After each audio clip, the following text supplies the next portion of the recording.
Lawyers/solicitors. What is the strangest or oddest law that's won a case for you? I won a case where the defendant in New York City tried to exploit a really stupid law, which I was able to use to win the case. This was a slip and fall case where my client had tripped on a piece of broken sidewalk outside of the Natural History Museum and shattered her arm and wrist. The law is that a property owner is responsible for the sidewalk directly outside of their property. The theory being that even if they can't fix it, they have a duty to warn people about hazards and mark the area off. The museum was owned by the city. There's another concept called sovereign immunity, which is that governments can't be sued without their consent. So the city had passed a very, very stupid law that they would be exempted from the rule that they can't be sued for sidewalk injuries unless you can show they were on notice of hazard, meaning that you would have to show that you informed the Secretary of State/Governor/Mayor, etc. of the exact, specific crack in the sidewalk before the injury occurs, and you had to do so in writing with ample time for the city to remedy it, 180 days in advance if I recall correctly. Under normal circumstances, this is impossible. No one anticipates tripping on the sidewalk 180 days in advance with the foresight to write a letter to the mayor about that specific crack. Luckily, someone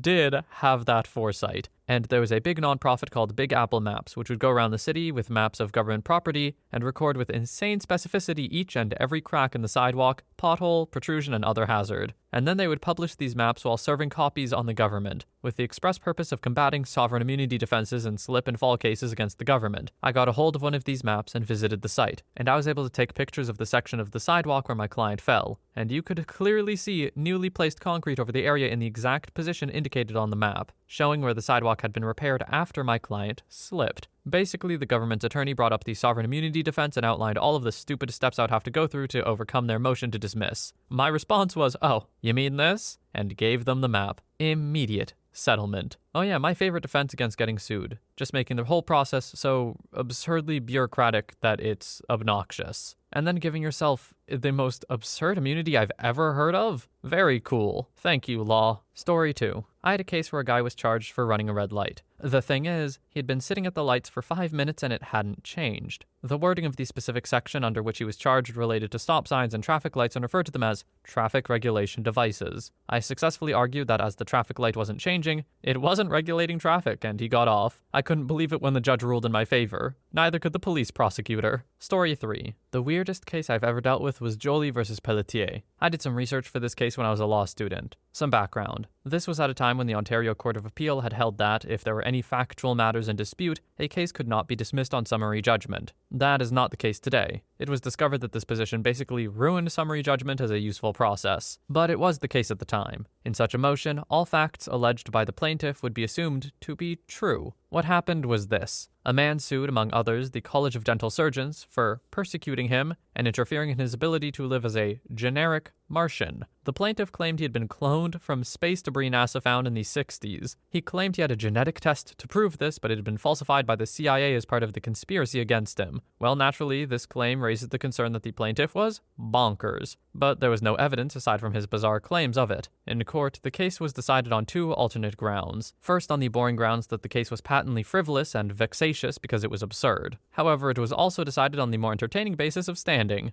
Justice Epstein held that only a person could commence an action in Ontario. The rules of civil procedure define a person to be either a human being or a corporation. The plaintiff's whole case was based on him being a Martian. If he was not a Martian, his case had no merit. If he was a Martian, he lacked standing to commence a lawsuit in Ontario. In short, we now have precedent that Martians cannot sue in Ontario. I mean, yeah, fair enough. No winning for Martians, huh? That's pretty messed up, Ontario. Do better. That's not serious, by the way. Story 4. I have one where we won, but didn't quite go as planned. I had a client a while ago who was incarcerated at a state prison farm. Inmates had to spend 40 to 60 hours a week preparing slop for the hogs from expired restaurant food and cleaning the hog barns. He reeked every time I met with him, even after showering. He said it was miserable. Well, he found out that some Muslim inmates who couldn't work with pigs were offered to be able to work at the police horse stables instead, 5 minutes down the road. He wanted to sue, saying that stable work is much less revolting than hog work, and that this amounted to unequal punishment on the basis of religion.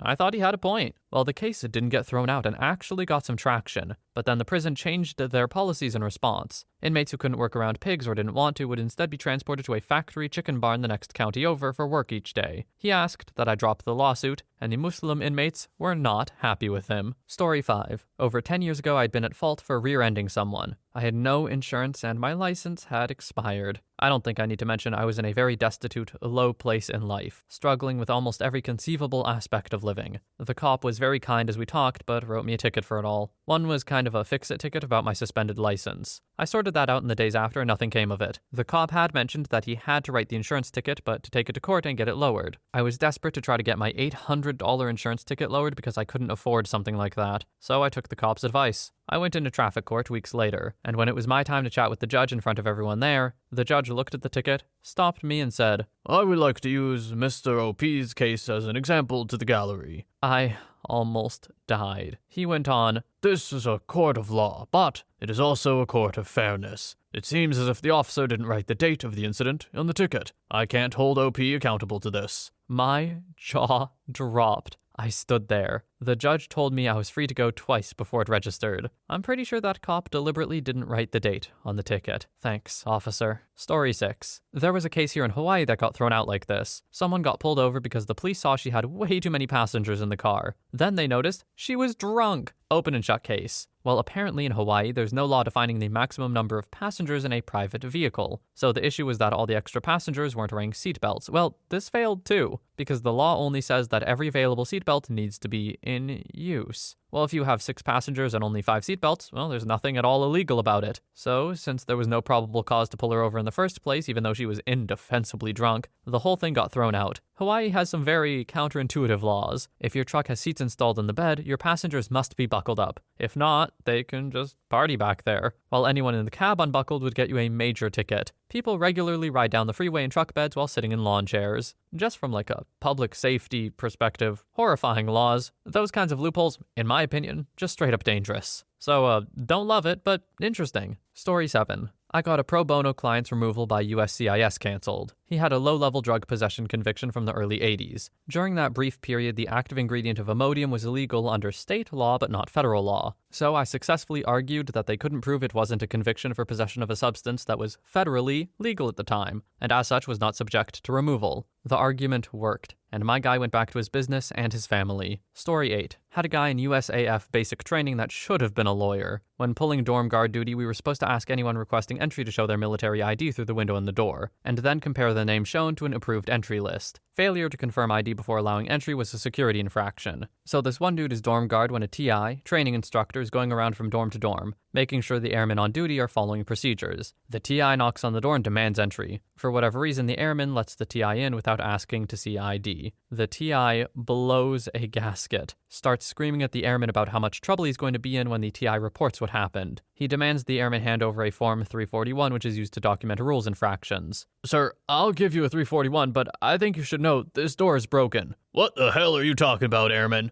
Sir, we found if you kick the door on the bottom left corner, it opens whether it's locked or not." "Show me what you're talking about." The two step out into the hallway and the airman shows the TI where to kick the door. Sir, let me step back inside and lock the door so you can try it yourself." The airman steps back inside, then locks it. The TI tries kicking the door, but it remains locked. "Airman, I thought you said this door is broken." It worked the last time I tried it." "Well, it looks like it's working fine now. Open up and give me a 341. Sir, if you're requesting entry to the dorm, I'll have to see your ID first." I feel like we were left out of the most important part. Did he get away with it? Because my god, if he did, he is a wizard. But this sounds like something that he would not get away with, if I had to guess. At the very least, though, I'm sure at least one of them had a good laugh. Story 9. In 2016, prison inmate John Modi was charged with escaping from the prison in which he was incarcerated, which is a crime in Ohio. The prosecution, however, failed to establish that the Hocking Correctional Facility, and therefore the crime, was located within the court's jurisdiction of Hocking County, as all witnesses potentially able to offer testimony on the prison's location had gone home for the day, and incredibly, no one remaining could provide references allowing the court to take judicial note of the prison's location. The charges against Modi were dismissed and he was allowed to return to prison to serve his sentence, but at least without additional charges. Story 10. A guy got drunk and decided to ride his horse through town. This was a small town in North Carolina. Well, he would stop at each intersection and fire his pistol in the air like some Wild West cowboy. Anyway, the guy was charged with a DUI and discharge of a firearm within city limits, which was a felony. So, as one would soon find, it's not just mandatory, but a law that you must fire your firearm into the air at an intersection when coming through town on your horse. An old blue law that never got erased. He still got the DUI and his horse impounded, but the dumbfounded judge dropped the other charges. Well, of course you have to fire your firearm into the air at an intersection. intersection. How else will people know you're there? You might have a horse crash or something. Makes sense to me. Story 11. Had a case where my defendant/opponent filed an appeal from an administrative agency to the local circuit court. The requirements for filing the appeal are very strict, and the filing must include an appeal bond executed by the individual defendant or corporate officer. When my opponent's assistant electronically filed the appeal, she attached a PDF of the bond without the corporate signature. There's no question in my mind they had the bond with the requisite signature and simply attached the wrong version of the document to the filing. Wish I could say there was a huge court fight over this and I got to slam my opponent, but that's not how this works among professionals. I waited until after the time to correct this error had passed. I then politely called my opponent, told him that I was holding the I win button, and that I would be filing a motion to that effect in a week. My opponent came to me with very favorable settlement terms within days. To this day, I don't know for sure if my opponent ever disclosed his mistake to his client, but I doubt it. Story 12. Had a client who was a truck driver. He got various penal infractions for issues with his truck. Several $1,000s in fines, basically. Anyway, the evidence is pretty damning. Lots of pictures showing defects, detailed description by the traffic control officer, and so on. However, to find him guilty, the prosecutor technically has to prove that the vehicle he was driving is considered a heavy vehicle. The law says this. Heavy vehicle means A road vehicle or combination of road vehicles, within the meaning of the Highway Safety Code having a gross vehicle weight rating or gross combination weight rating of 4,500 kg or more. B, a bus, minibus, or tow truck within the meaning of that code. C, a road vehicle subject to a regulation made under Section 622 of that code. The traffic control officer had not listed the weight of the vehicle in his report. There's pictures of it, clearly an 18-wheel truck, but no weight written anywhere. So I told the judge that the prosecution hadn't proven the weight of the vehicle per the definition of heavy vehicle. The pictures don't prove the numerical weight, just the shape of the vehicle. She had no choice but to acquit him, because all the infractions he had received were for a heavy vehicle operator, and so he can't be guilty if they can't prove he was operating a heavy vehicle. Story 13. I once had a client who woke up in the middle of the night to the sound of someone in his home. He retrieved a Colt in 1911 from a bedside drawer, walked into his living room, and confronted a figure in the dark. The person didn't identify himself but moved toward my client, who fired a single shot that went through the person's shoulder. Turned out it was my client's stepson who had snuck out, been drinking underage, and stumbled home. The problem with the situation was that my client was a convicted felon. That meant that while the shooting itself was legally defensible, his possession of the firearm wasn't. We looked into the history of the gun itself, as our client had indicated it had belonged to his grandfather, who had served in the U.S. Army in the early 20th century. Ultimately, we were able to bring multiple experts in and establish that the gun had been among the very first batch of firearms distributed from Colt to the U.S. Army at the Augusta Armory. Florida Statute 790.001 creates an exemption of firearm-related laws, including the prohibition for felons to possess a firearm if the firearm in question is an antique, meaning it was manufactured prior to 1918. Since we could establish the history of the firearm to have been manufactured before 1918, our client couldn't be prosecuted for the offense, and got out from underneath a potentially mandatory prison sentence. Story 14. Not a lawyer, but I got a charge dropped because of the cops' bad handwriting. I got a ticket on a Monday night for speeding, and was given the court date of like 2 months from then. About a week and a half later, I get a letter in the mail that I'm being charged with a failure to appear for court. I'm in court 2 days later for that, and tell the judge I'm not guilty on the FTA, and no contest on the speeding. After asking him to just look at the date on the ticket and my supposed original court date, he sets them down and goes, You have a point there. Not guilty on the failure to appear. And how do you plead for the speeding charge? I replied, no contest. I was speeding, Your Honor. He looks at the ticket, sees the cop had initially put 10 over and in the notes put my actual speed like 20 or 30, and goes, Yes, it certainly looks that way. Story 15. I had one where a client was contesting a will. Halfway through the case, the other side argued that my client was set to inherit less without the will if we won than she would with it if we lost, and argued she lacked standing to attack the will. The decedent had a very old will that benefited our client's deceased mother, but that will had been revoked. We found a very old doctrine in a footnote to something else entirely and argued to the judge that the law assumes you'd rather die with an old revoked will than with none at all. Therefore, we argued he should look back to the prior will. Since our client would inherit her mother's bequest under the prior will, he held our client had standing to bring the will contest. We ended up settling the case shortly thereafter. Story 16. I'm not a lawyer and the story isn't great, but it's mine. I look back on it and think that telling the truth seems like an odd way to win a case. Cop said he got me to an over 85 and a 65 based on a visual approximation on about a 1 to 2% incline. Put 73 on the ticket just to give me a break. My old frickin' car couldn't go past 83. Took it to the track once just to find out and had a little slip to prove it, though that was hardly evidence. Prosecuting attorney asked me who I was. Then, "Well, what's your defense?" I told her it seemed like a bad idea to talk to her about anything, and that I wouldn't be doing that. She added enough nonsense I would have lost my license. Opened by discussing that fact with the addition of the charges, noted prosecution's behavior was malicious and vindictive, got told I couldn't say stuff like that, but she affirmed the exchange happened. She added a bunch of charges like driving without a seatbelt, reckless endangerment/operation,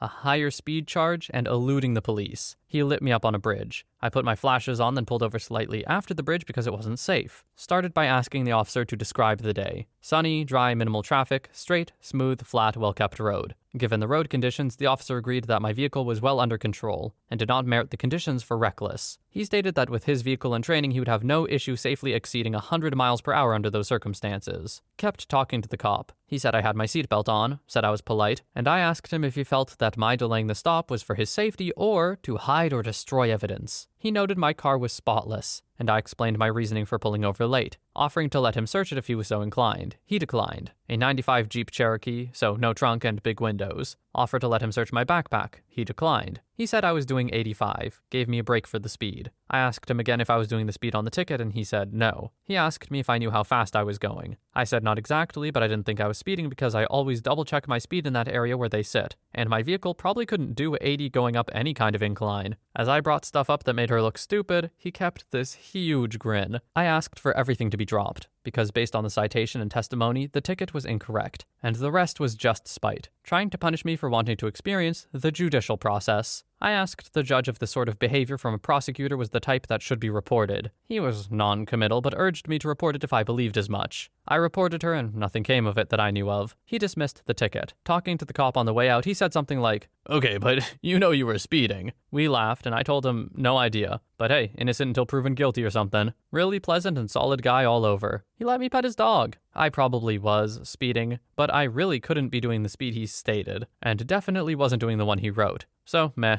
Next car had cruise control. Story 17. Once won a case that forbade the possession or transport of human urine in order to adulterate a urine screen. It wasn't human urine. It was fake, lab-made urine from a website. Edit. Realizing I kind of messed up with the phrasing here, I declined who was caught with a little container of alleged urine that he may or may not have been about to use to mess up a drug screen. Since he hadn't messed with a drug screen or actually tried to mess with one yet, he couldn't be charged for that, so he was charged with trying to transport human urine with the intent to adulterate a urine screen, meaning I got to argue that 1. The prosecution hadn't proven it was human urine, they didn't test it. 2. They deprived us of the opportunity to test it because the officer poured it out before giving the container back to the client. 3. My client could literally testify it wasn't human urine. He's still known around the office as Human Urine Guy. We have a lot of nicknames like that around here. Human Urine Guy, Drywall Guy, Donkey Kick Guy, Fire Truck Guy, Backpack Girl, Cornhole Board Guy. Bonus. The prosecutor got offended because I made a motion to suppress the search of my client based on a violation of the Fourth Amendment. Prosecutor thought we'd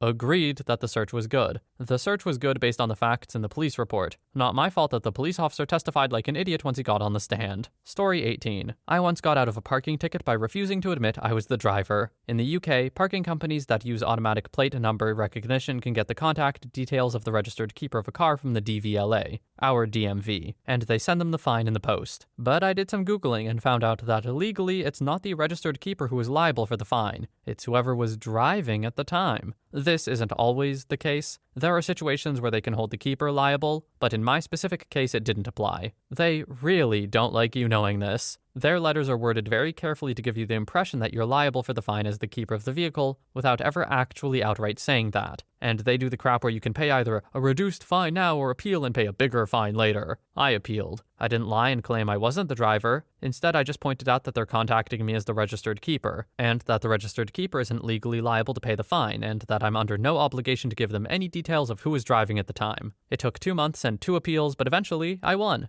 I didn't have to pay the £20 fine. I would have paid, but I felt like I really hadn't done anything wrong. I didn't park illegally or over time or not paid or anything. I had just forgotten to validate my parking after shopping at Tesco. I gotta say, this level of, vindication isn't the right word, just determination to be like, no, you know what? I didn't do anything wrong. I'm not paying this £20. And you do this over a 2-month period? Ooh, so worth it. Just to get that little moral victory. Who cares about the £20? Story 19. I'm not a lawyer, but I got my case for reckless operation of a vehicle thrown out /dropped/forgotten about. I don't know what what to call it. I was younger and was one of those kids with a loud muffler driving all over the place. Eventually, it caught up with me. I got 3 major speeding tickets, 30 plus miles per hour over the limit, all within 30 days, which is an automatic summons for reckless operation. I arrived at court and waited, as they called people up and handed out punishments. After hours, everyone had left and the state officer walked up to me and asked why I was here. I presented my summons slip and he had no record of it. He went to the office and it wasn't even in the computer. They gave me a new one and told me to come back in 90 days. Lo and behold, in 90 days, for some reason, it still wasn't in the computer. It was as if I was never pulled over at all that final third time. The officer must have slipped up and forgot to submit some kind of paperwork. They tried to give me another one, but I put up a stink saying I'd held up my legal obligation not once but twice, and I was going to get a lawyer involved. They slapped me with a $100 fine and sent me on my way without any further repercussions.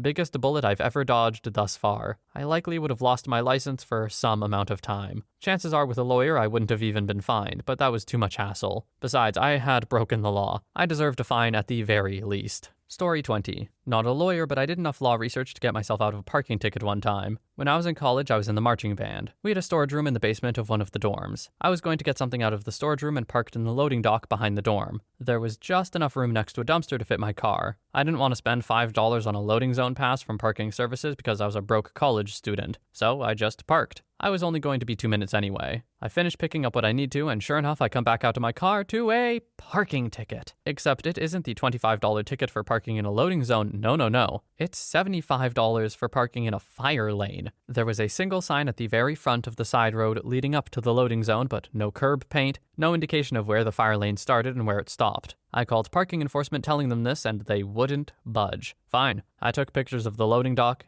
and I submitted an information request to obtain the evidence pictures. I got the pictures and started researching fire lane requirements in the state. What I found clearly indicated that curb stripes were mandatory. I called parking enforcement and told them what I found, and they still wouldn't budge. Frustratingly, I looked at the law again. The part they cited me for said that nothing could obstruct a fire lane at any time. I looked back at the evidence photos and saw the dumpster next to my car. Hey, if this was a fire lane, the dumpster was blocking it too. The same state law they cited me with said that non-vehicle obstruction of a fire lane was subject to a fine of $1,500 a day. I found satellite imagery from 4 years prior showing that the dumpster had been there for at least 4 years. So I argued to university parking enforcement that if this was a fire lane, then the university had been obstructing it for at least 4 years and would owe the state $2.2 million in fines if I reported it. The parking ticket disappeared immediately when I sent the appeals committee their own evidence photos, satellite imagery, and the same state law they cited me with. I drove by a week later and the dumpster was gone. The curb painted and 2 brand new fire lane signs were put up. Story 21. I am not a lawyer, but when I was in high school, my friends and I used to flower bomb cars. Now, this is stupid. You should not do this. I was caught by police and given a fine of $360, the maximum allowed with what I was being charged with. I contested it because I was broke, and figured the officer wouldn't show up to traffic court. The language of this law was oddly specific. I was charged with throwing or placing a dangerous or injurious object in a roadway. If the language had been left at this, it would have been pretty easy for them to enforce it, and I would have no choice but to pay. I also want to be clear that I definitely did something stupid and I could have hurt someone. I deserved whatever was coming. But the law went on to define with strange specificity what constituted a dangerous or injurious object. It included things like rocks, pine cones, plates, tires, and on and on and on, but nowhere did it say anything about flour or food or paper towels or rubber bands. The room was divided into normal traffic violations like speeding and whatnot, and then the other. Myself and one other person were the others, and we got to go first. I had no idea what I was doing, but when it was my turn, I got up in front of the court, pulled out a law book and read this, and then presented a flower bomb I made, and made a nervous attempt to explain why I didn't think it met their definition. The DA and the police officer who gave me the ticket had an exchange, and then spoke with the judge for a minute. They didn't look all that concerned nor pleased, but after a minute or so the judge just said I was free to go, and the fine was dismissed. A few people started laughing and a bunch of people clapped, which I must admit felt kind of awesome. Again, a dumb thing to do and not exactly in the spirit of the law, but hey, I was a turd and got away with it. Story 22. I have a story from Australia, but I am not a lawyer. I received a letter from the SDRO, State Debt Recovery Organization, stating that I had unpaid debts. They gave me 30 days to pay them, otherwise they would be arriving at my home to repossess everything I owned. This included furniture. Furniture was specifically mentioned in the notice. This really ticked me off. I've never had unpaid debts. In addition, I lived in an apartment with my brothers. Who were these clowns to threaten that they would take all my furniture and belongings with 30 days notice? When I checked the details of the notice, it was for unpaid traffic fines from more than a decade ago. The most recent notice was from 13 years ago, the oldest 15. With interest and other penalties, they wanted a couple of $1,000, big money to me at the time, 20 years ago. Now, when I was in my early 20s, I did have a motorbike and I did rack up a few speeding fines, but hey, I paid them. Back then, you had to pay them because if you didn't, your license got canceled. My license had never been canceled. I paid the fines by money order. After about 5 years, I got a new wallet, looked at these stubs for the money orders, laughed at myself for being paranoid, and threw them out with my old wallet. Surely no one would want them by now. And a few years later, well, these notices arrived. I called SDRO to say these charges were invalid. They'd been paid years ago. They said, no problem. We just need a letter from the issuing authority to say so. I checked, and, the issuing authority no longer existed. It had been closed down years ago, and a new government authority, the RTA, now existed. I called the SDRO back, and they said, sorry, but unless the relevant authority says the debt has been paid, we can't cancel. But the relevant authority no longer existed. This seemed Kafkaesque to me. I then called the Sydney Central Court. One of the clerks there took pity on me and gave me a huge tip. When they shut down the old government authority and started up the new one, they of course had to transfer records from the old one to the new one. She thought my payments might have been made at the time of the transfer, and somehow not been recorded on the old system or the new one. My first clue. I contacted the SDRO again and told them I believed these debts had been paid, and had been accidentally resurrected in the course of switching systems. This time one of their lawyers wrote to me, and said I had not proved this was the case, well, true, and that the debt still stood. Here's where I had my moment of genius. I told them the debts were paid, and because 7 years had expired, I no longer had to provide proof that I had done it. In the next letter, he told me because the debts were for traffic offenses, they became a criminal matter, and did not expire after 7 years and still stood. My next letter. I told him it only became a criminal matter if they were unpaid. However, I said they had been paid, therefore, no longer a criminal matter. Therefore, I no longer had to supply proof they'd been paid. His next letter, you have to prove they've been paid. Until then, it remains a criminal matter. My next letter. As you are claiming a debt against me, I don't have to prove they're paid. Instead, it's up to you to prove they're unpaid. In fact, because the debts you are asserting are so old, there's been a denial of natural justice. The law says I don't have to retain receipts for more than 7 years, but by trying to collect on a debt so old, you're trying to force me to supply proof that according to the law, I no longer need to have. From there, I escalated things to the ombudsman, and I won. Or the ombudsman did. The debts were canceled or assumed to be paid off. I'm glad I won in the end. But can you imagine receiving claims for debts more than a decade old? How ridiculous and unfair. Now, 30 years later, we have robo-debt in Australia, and I suspect it is illegal to try to force people to prove things about their income from more than 7 years ago. I feel like this post is the exact example of why my parents were always like, just save every receipt, it's really important. Keep track of everything. Because, sure, OP got away with it, or not got away with it, but sorted it out in the end. But man, if it didn't take forever to get there, it sounds like. What an annoying sequence of events to have to go through. Sorry about that, OP.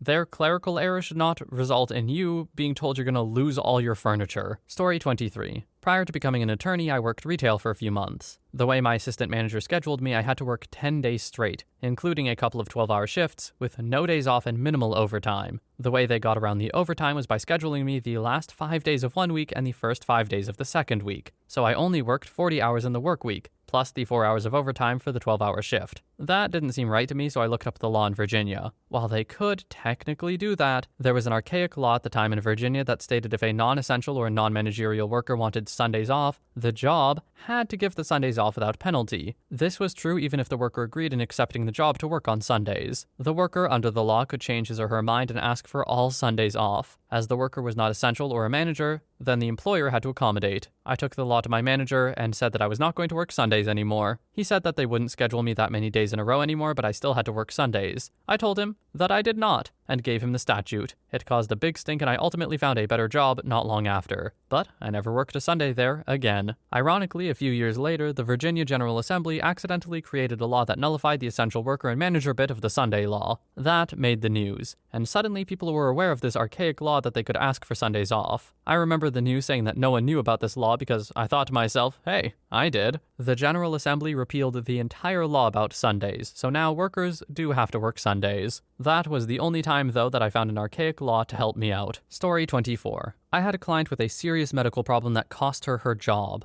and she was preparing to file bankruptcy on the medical bills and credit card debts. The thing was, she had like $15,000 socked away and didn't tell me. It was all that was left of her life savings. Before we filed her case, she gave it to her mom for safekeeping. What she didn't know is that she could have kept the money through the bankruptcy, but giving it away beforehand is a no-no. I had to tell the court when I found out, and when this happens, the court gets the right to sue the mom for the $15,000. The thing is, the mom's debt to her daughter's bankruptcy court, also dischargeable in bankruptcy. So the mom filed bankruptcy too, and they got to keep the money after all. Story 25. Not a lawyer, but we were talking about NCAA rules for cross-country running once, and we focused in on the rule that said the runner needed to have at least one shoe on when crossing the finish line. Apparently the rule's been changed now because 2021 rules say barefoot is okay. A few weeks later I was running in a separate race, and had a bit of debris in my shoe that was causing immense pain. So I ripped the one shoe off and kept running with one shoe on, knowing that I needed to cross the finish line with one shoe. I didn't win, but I got one of my best times and beat our best runner. Running can be a psychological thing, and running half barefoot somehow motivated me and demoralized him at the same time, while I passed him carrying one of my shoes. Yep, that would do irreversible psychic damage to me if I were a runner. To see someone running past me, one shoe on, one shoe in their hand, I'd just be like, what am I even doing here? This sucks. I suck. I'm gonna go home. Nice psychological warfare, OP.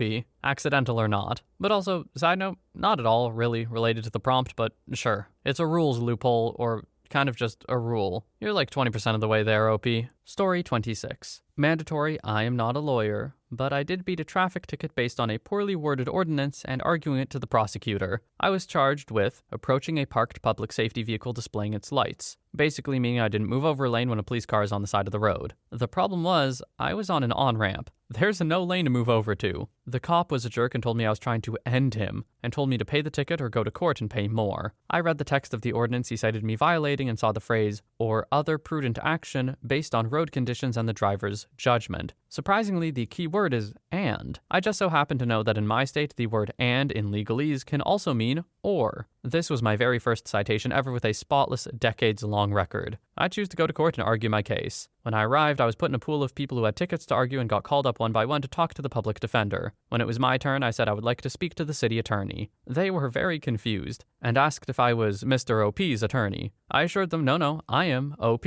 I informed the city attorney that the ordinance was written in such a way that handling the situation with the cop on the side of the road was up to my judgment, and I decided that I handled the situation in a safe manner. He looked at the text of the ordinance, and then looked at me, and had a look of, I can't believe he's right. He dropped the charges. Later that year, the city cleaned up their traffic code and changed the ordinance to make the ordinance end, based on a combination of the road conditions, traffic flow, and judgment of similarly skilled motorist. Or something like that. Story 27. I used to haul produce for my neighbors who had a small vegetable farm to the farmer's market and then sell it in the mornings and come back in the afternoons. On Memorial Day weekend coming back from the market, they had a DUI checkpoint in the afternoon. I didn't have my license with me because I had forgotten my wallet that morning, so they wrote me a ticket for not having my license. But they wrote the ticket to the owner of the truck and not to me. When I got to court, I was standing in line next to the cop, and right before we walked up to the judge, I whispered, I'm gonna get out of this one. He just looked confused. I then explained to the judge what happened and that I was obviously not the 67-year-old truck owner who the ticket had been written for. The judge looked at the cop with utter disdain and dismissed it. Story 28. Obligatory, I am not a lawyer. My mom was getting sued by a debt collection company that was well known for suing people as a means of threatening them. I had some time and I looked up the laws on debt collection. Where we lived at the time, you had the right to demand in writing that they provide evidence that they actually hold the debt, and they had a certain amount of time to respond under the law or they forfeit any right to collect said debt. I sent them a certified letter. We never heard back. When we went to court, I submitted the receipt for the certified letter and said they'd failed to provide proof within the legal time frame and cited the law. Case dismissed with prejudice. The lawyer for their side didn't even care. Story 29. I wasn't the lawyer, but a bailiff at the time. This wasn't strange so much as funny in a way. So an officer pulled over a man for obviously driving while intoxicated, or so it seemed. Swerving a bit, slower than expected for flow of traffic, which yes, that can get you a ticket, and blowing through a stop sign. Soon as the officer pulled the guy over, the man stepped out of the vehicle and took a huge swig from a bottle of whiskey. Officer arrested him with a DUI, and dude did blow well over the legal limit. Fast forward to the trial. The guy's lawyer argued that while his client may have been impaired driving, the fact fact remains that since he drank a big swig of alcohol as soon as he was stopped and stepped out of the vehicle, the officer couldn't be certain if that was what pushed him over the legal limit or not. The lawyer countered that the officer couldn't have then reasonably charged him with a DUI, as it was entirely possible he was fine before that big last gulp. Long story short, the judge agreed and had to throw out the DUI charge, though he didn't want to, as he reasoned that while the defendant's reasoning was sound in the law, by the same token he feared it might encourage abuse. Whatever the case, the guy got off on the DUI charge. I later heard this may not have been the first time the guy has tried this stunt. I cannot in good conscience support this loophole.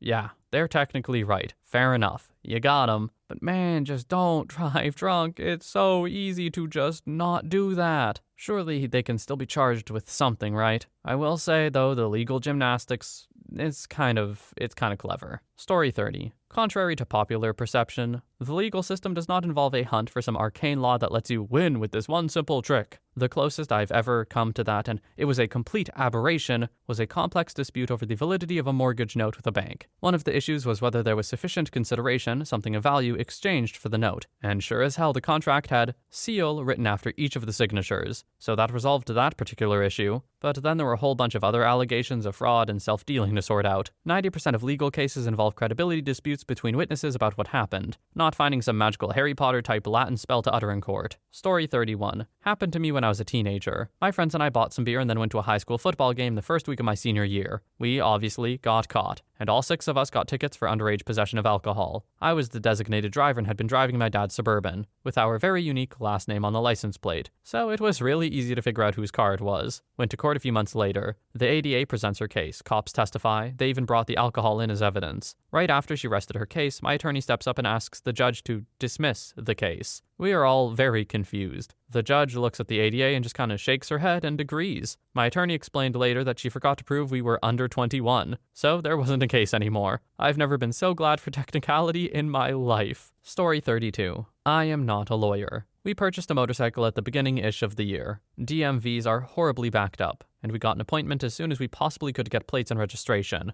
Day of the appointment, we're very excited to finally have everything legally registered. We go get a VIN verification, which didn't take long, and so we thought let's go grab some lunch. We parked and paid for parking and then came back to a ticket for no plates on the vehicle. The officer wrote the ticket for a city ordinance that states it is illegal to drive, park, etc. any vehicle that has been assigned a license plate or plates without having plate attached to said vehicle. Great news though, I haven't been assigned a license plate. Ticket dropped. Story 33. Early in my career, I had a fairly minor case in which my client's neighbor cut down a bunch of shrubs and small trees bordering their properties because they blocked his view. This really irritated my client as he wanted his privacy. Now, the monetary damages were actually not that much, and this was looking like a case that really couldn't be economically litigated for what the client could afford. However, in researching the issue, I found a rather obscure law that provides for attorney's fees to a winning plaintiff when a defendant has willfully damaged the border foliage of a ranch or farm. In looking up the definition of these terms, I realized my client's property actually qualified for the statute, as he used his land for growing a variety of produce for market. Once attorney's fees were on the table, the other side quickly caved and wrote a big check to cover the damages. Story 34. My buddy got out of a DUI because of his hot girlfriend. His lawyer went with the improper procedures route. My buddy refused to blow on site, requesting to blow at the police station. They had to do 3 consecutive tests, and he was allowed a witness to attend the tests. He called his girlfriend and she wasn't able to make it for the first test, but they let her in for the following 2. One of the rules is that the officer performing the test must keep his eyes on the accused throughout all 3, to ensure nothing fishy happened. His lawyer called his smoke show girlfriend to the stand and argued that the officer performing the test had to have taken his eyes off my buddy to look at her. They won. Look, OP, I'm not going to say if this is real or not, but all I'm saying, it sounds like the start to a questionable film. Story 35. I had my personal truck towed from a Walmart parking lot for being illegally parked. Well, this ticked me off, so I decided to look up and read all the parking/towing laws in Ohio. After reading said laws, I called the towing company that was responsible for what I assumed to be an improper tow and informed them of their mistakes. 1. There weren't signs stating the proper information, like no parking, name of towing company, etc., at all entrances to the parking lot. I went back and checked. The entrance I used didn't have a sign.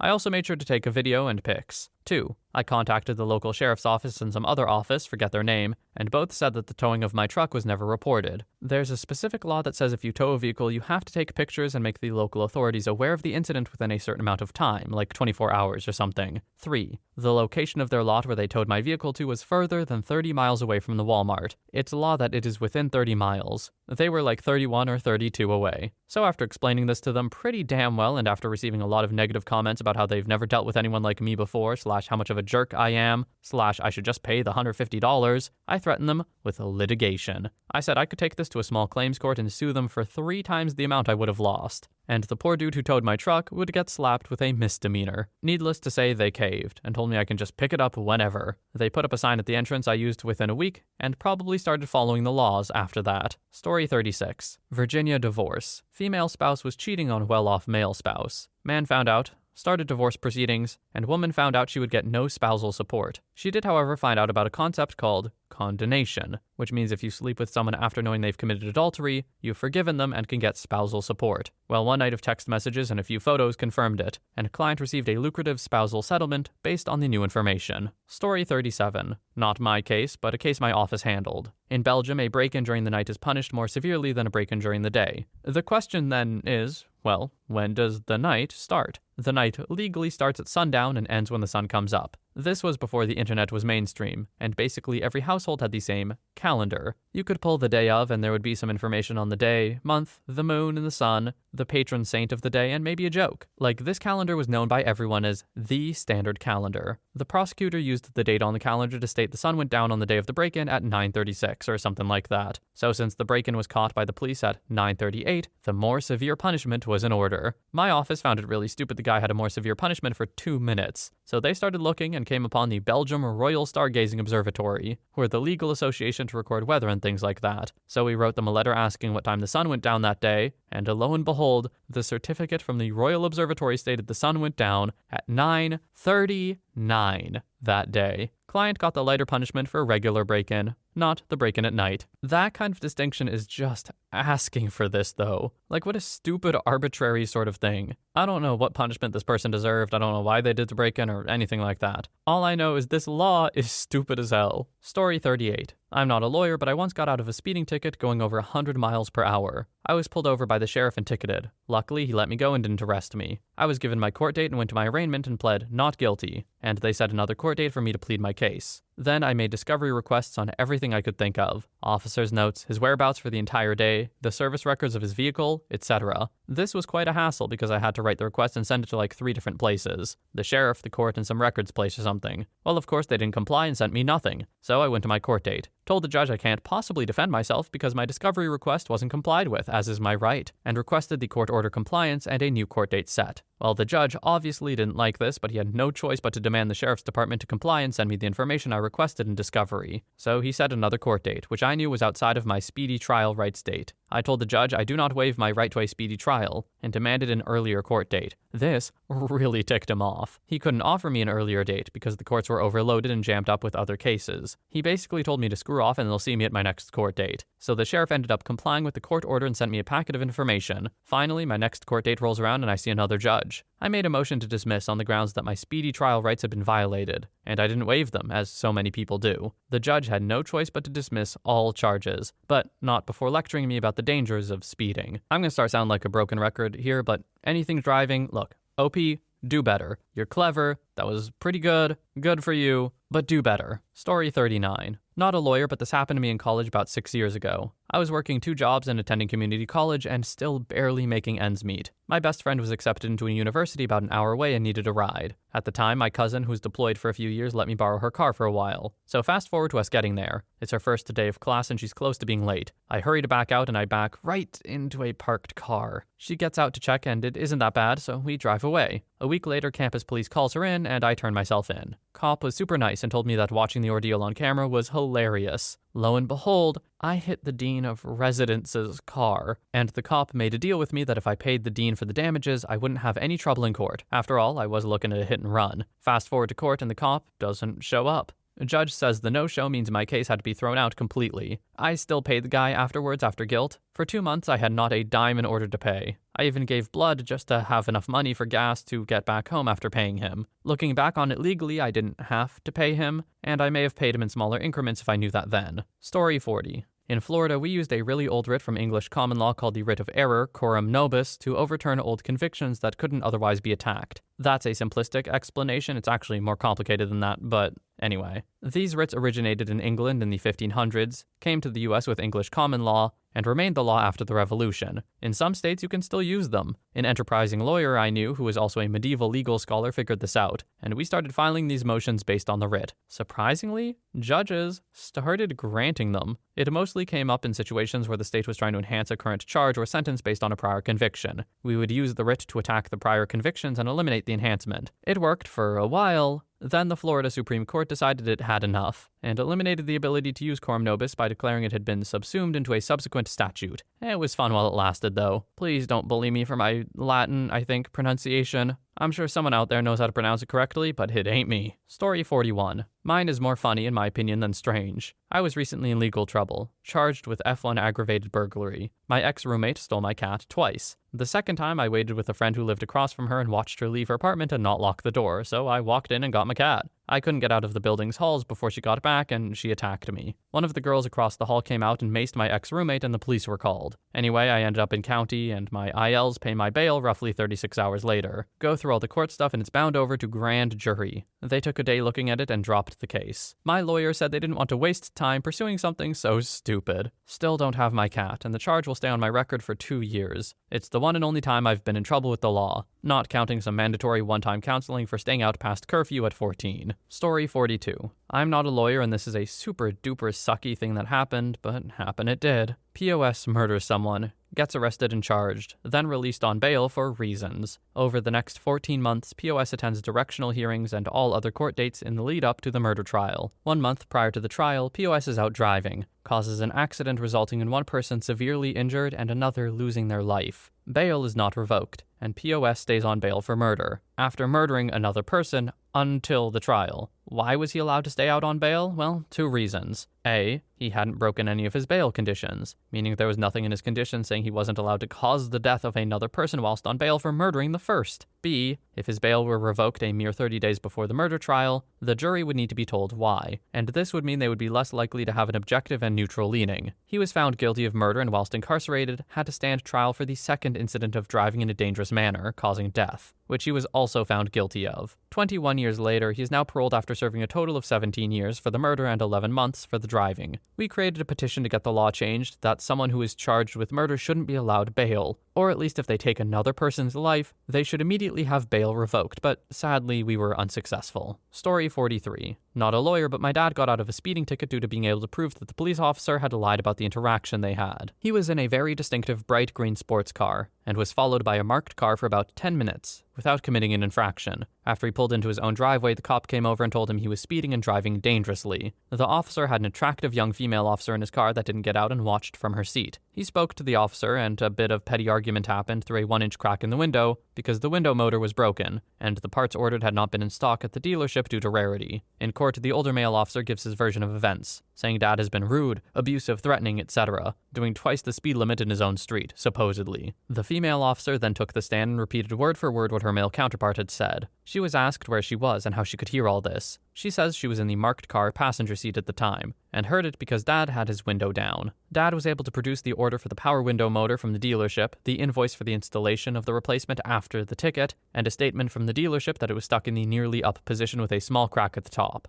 Judge was already very skeptical of how perfectly the female officer's story matched her superior's in spite of being in another car a short distance away, and the evidence that the window was barely open got it thrown out. Story 44. 2 years ago, my partner was pregnant and had a medical episode behind the wheel of the car while driving. Long story short, the baby caused her to momentarily lose consciousness by stopping blood flow. She had issues with fainting through her pregnancy from that point on. The issue at that point was it happened as she turned a corner straight after a set of traffic lights. Normally, this wouldn't have been an issue, except for the person who decided to stop immediately in front of her to turn across the opposite lane into a service gas station. Needless to say, she rear-ended the guy. Police and ambulances were called, as she had to go to the hospital. Cops on the scene said everything was cool and no one was going to be charged for anything. Fast forward a month and she gets a ticket for failing to maintain a safe distance, which has been issued by the headquarters on automatic review. revenue-raising attempt. We managed to get the prosecution to drop the charge by successfully arguing that she had a medical episode because there currently is no case law saying a medical episode is a valid reason to break the law, and the police didn't want one. In the end, it cost us over $1,000 in legal fees, and the ticket was only worth $200. But she managed to keep her license. Well, that is just an incredibly unfortunate time to pass out for the first time from your pregnancy. Like, just straight up unlucky. Because how are you supposed to know that's going to happen until the first time? Anyway, glad she managed to keep her license because that would have just sucked. Story 45. Not a legal law, but a law of physics. I was acting in a financially substantial case in which movement of an extremely heavy, expensive thing was an issue. An opposing party, plaintiff, appointed an expert who calculated the energy of the moving thing using an incorrect formula. And goodness knows what he was thinking. He didn't mistakenly use the wrong formula. The formula he used was gibberish. And it wasn't just a typo, it was several characters wrong compared to the correct formula. Anyway, as it happens, I did quite well in math in high school, and I picked up on the error. I contacted the lawyers acting for the other two defendants and pointed out the error, and we agreed none of us would say a word until the right moment. We got 3 different high school textbooks showing the correct formula. This guy gets in the witness box, and in cross, we build him up to agree that his energy calculation is completely critical to his whole analysis. Then, bam, we hit him with the first textbook. He denies he's wrong and says the textbook must have an error in it. We hit him with the second textbook. He goes pale but maintains his position weakly. By the third textbook, he gives in and admits he's screwed up the whole thing. Needless to say, the judge made it tacitly clear that he had no further interest in the expertise of that expert, and yes, we won.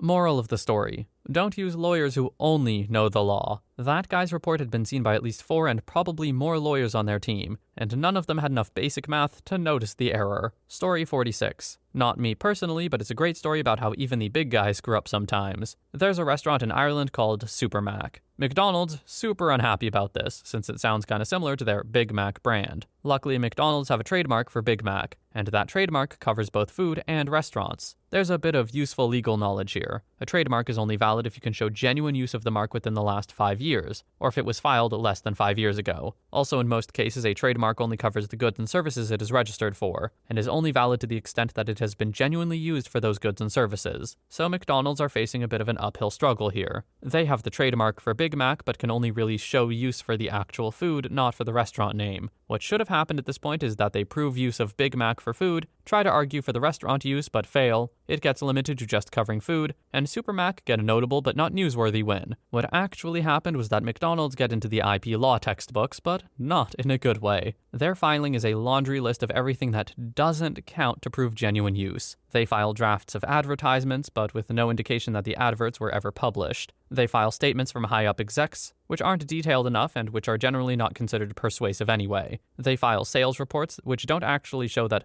Big Mac was a name presented to the customers. They file a couple pieces of evidence that might have worked, but they're from more than 5 years ago, so they don't count. All they had to do was get a lawyer to walk into any McDonald's with a camera, take a picture of the menu plus some additional statements around that, and preferably a few different McDonald's to show use across the territory, but pretty much that simple. Hell, the lawyer could have even bought a burger and eaten it while they were there, and that would have helped their case. They could bill the cost of the meal to the client as well. Everyone in that courtroom knows what a Big Mac is. However, the court only knows what is presented to it in evidence, and McDonald's have just failed to prove that they ever advertised or sold a burger called a Big Mac. So the trademark is deemed invalid for lack of use across the whole EU. The next day, Burger King have a new menu, featuring items such as, like a Big Mac but juicier, and like a Big Mac but actually big. McDonald's refiled the trademark in pretty short order, so it didn't last long. I can't think of a bigger legal fumble than McDonald's failing to prove they own Big Mac, or use Big Mac. That is hysterical. OP's right. It is a great story about how even the big guys screw up sometimes. Story 47. So, at least where I live,